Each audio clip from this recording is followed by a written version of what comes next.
Okay, let's make some corn dogs. So that's half cup of cornmeal, half cup of flour, a couple of teaspoons of baking powder, a tablespoon of sugar, half a teaspoon of salt, and just whisk that together. And then throw you an egg in there.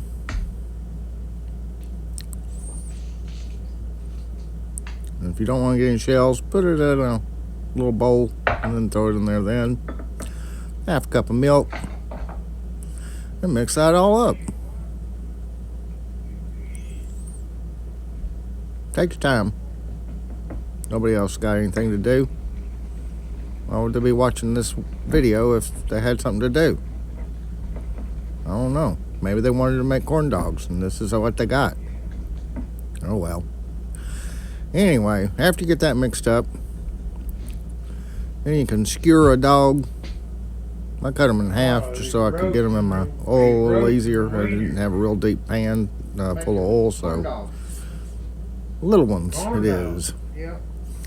So put your weenie in the cornmeal mixture and fry it. 350 degree oil until it looks done.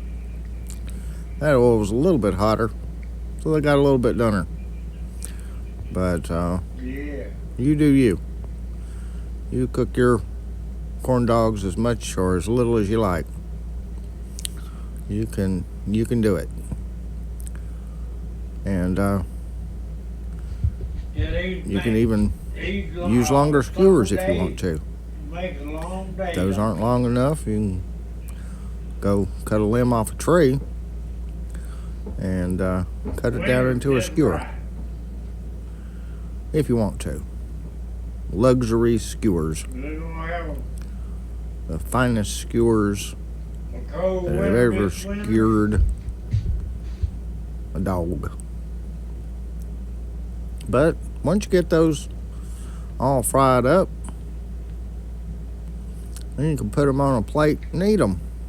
Maybe put some mustard and ketchup on your plate. Maybe some of those tater tots you made earlier, or fresh ones you just made just now. Eat it. It's good.